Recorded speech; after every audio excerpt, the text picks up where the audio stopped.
Terima kasih Anda masih bersama kami. Bagi Anda yang baru saja bergabung, kami hadirkan kembali 3 berita utama hari ini.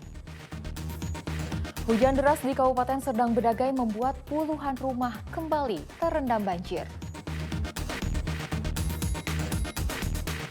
Anak seorang anggota DPRD Labuan Batu Utara dilaporkan menjadi pelaku pencabulan. Pemerintah Kota Medan menyediakan bus sekolah gratis khusus untuk mengangkut anak sekolah.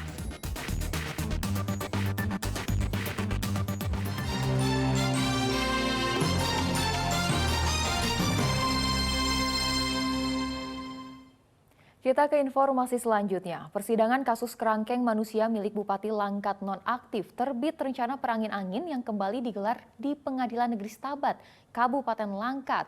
Salah satu agenda yang berlangsung penyerahan uang restitusi dari terdakwa kepada ahli waris korban. Uang restitusi sebesar Rp530 juta diserahkan terdakwa melalui penasehat hukumnya untuk 2 korban yang meninggal dunia dalam kasus kerangkeng manusia milik Bupati Langkat nonaktif terbit rencana perangin angin. Pemberian uang restitusi secara tunai ini berlangsung pada persidangan kasus kerangkeng manusia milik Bupati Langkat nonaktif terbit rencana perangin angin yang kembali digelar di Pengadilan Negeri Stabat, Kabupaten Langkat pada Rabu siang kemarin. Sidang dipimpin Hakim Ketua Halida Rahardini. Sidang beragendakan mendengarkan jawaban dari 4 orang terdakwa, DP, HS, HG, dan IS, melalui penasehat hukumnya terkait permohonan restitusi untuk ahli waris korban. Dalam persidangan, penasehat hukum terdakwa menyatakan menerima permohonan Lembaga Perlindungan Saksi dan Korban serta menyerahkan uang sebanyak Rp530 juta untuk 2 perkara dengan korban Saryanto Ginting dan Abdul Sidik Isnur atau Bedol.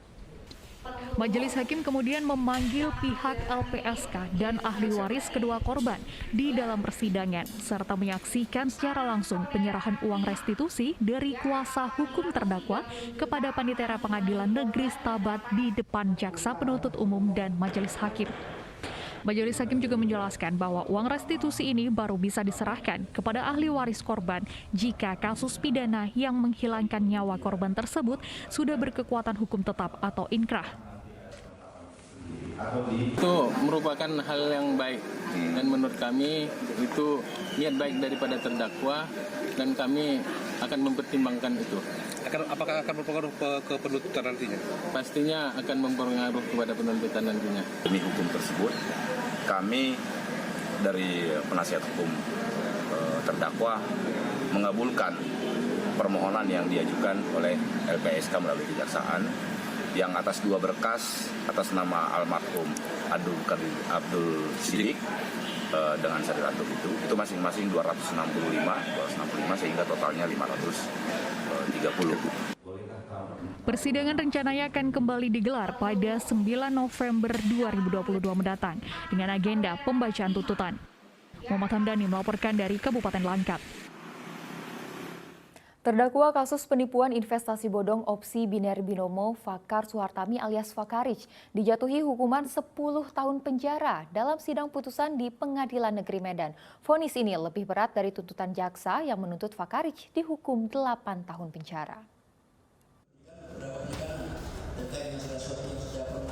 Majelis Hakim yang diketuai oleh Marlius Malrle menyatakan terdakwa telah terbukti melakukan penyebaran berita bohong terkait aplikasi Binomo. Sebab aplikasi Binomo merupakan investasi berkedok perdagangan berjangka. Mentor Indra Kents ini terbukti melakukan tindak pidana pencucian uang. Terdakwa dijerat dengan pasal berlapis atas perbuatannya. Fakarich dijatuhi hukuman 10 tahun penjara dan denda Rp1 miliar, subsidiar 6 bulan penjara. Karena kita hakim juga menuntutnya, kita tuntutnya 8 tahun, ternyata hakim menaikkannya 10 tahun, ya ternyata hakim menerima lebih dari yang memutuskan lebih dari yang kita tuntut, ya begitulah kan jadinya. Tapi untuk nanti selebihnya ya kita masih dari pimpinan nanti lah bagaimana, soalnya kan semuanya. Penasihat hukum terdakwa Willy Erlangga menyampaikan banding atas putusan ini, bahwasanya kliennya tidak membohongi para korban, namun memberikan penjelasan terkait aplikasi Binomo. Materi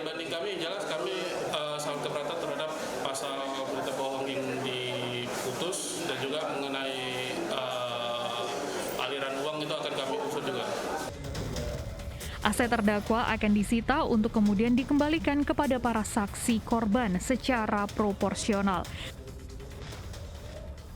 Tutia Lewia Lubis melaporkan dari Kota Medan. Pemerintah Kota Medan akhirnya menyediakan 1 unit bus sekolah gratis khusus untuk mengangkut anak sekolah dari Kelurahan Belawan Sicanang menuju ke sekolah mereka masing-masing.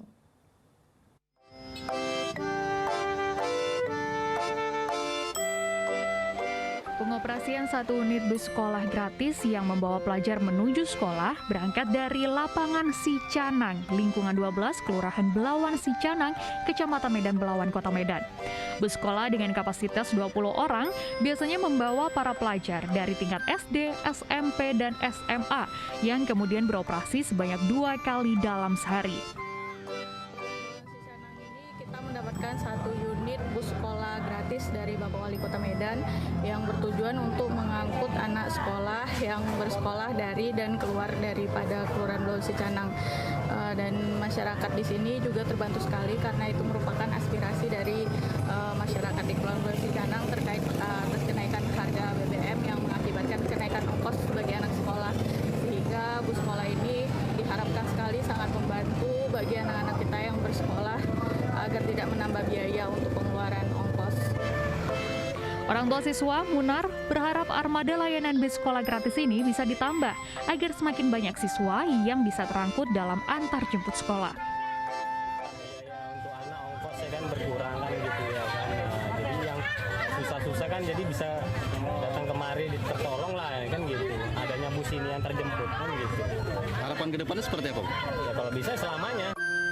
Para orang tua pun lebih merasa tenang saat anaknya berangkat dan pulang sekolah menggunakan layanan bus sekolah gratis. Muhammad Hamdani melaporkan dari Kota Medan. Memperingati Hari Cinta Puspa dan Satwa Nasional 2022, salah satu sekolah dasar di Kota Medan mengajak siswa-siswinya memberikan donasi pakan ke satwa penghuni Medan Zoo. Selain mengajak siswa mengenal lingkungan sekitar, donasi pakan ini juga mengajarkan anak usia dini tentang kepedulian terhadap seluruh satwa.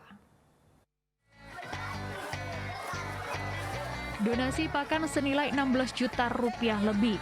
Donasi yang terkumpul ini dari para siswa-siswi diserahkan langsung pengelola Medan Zoo oleh Sekolah Dasar Siti Hajar Medan. Pakan hasil donasi yang dikumpulkan para pelajar sekolah dasar terdiri dari ratusan kilogram daging ayam dan ikan serta sayur hingga buah-buahan yang akan menjadi pakan seluruh satwa koleksi Medan Zoo. Para pelajar juga berkesempatan untuk memberikan makan langsung sejumlah satwa, diantaranya rusa, harimau, serta gajah, dengan diawasi oleh para guru dan pengelola Medan Zoo. Saat memberi makan para satwa, siswa sekaligus diberikan penjelasan untuk mengenal lebih jauh tentang kehidupan satwa.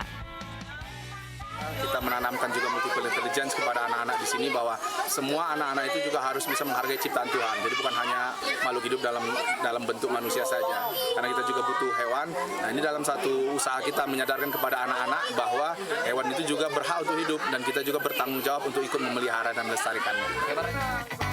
Donasi pemberian makan satwa Medan Zoo merupakan bagian dari peringatan Hari Cinta Puspa dan Satwa Nasional tahun 2022 yang diperingati setiap tanggal 5 November.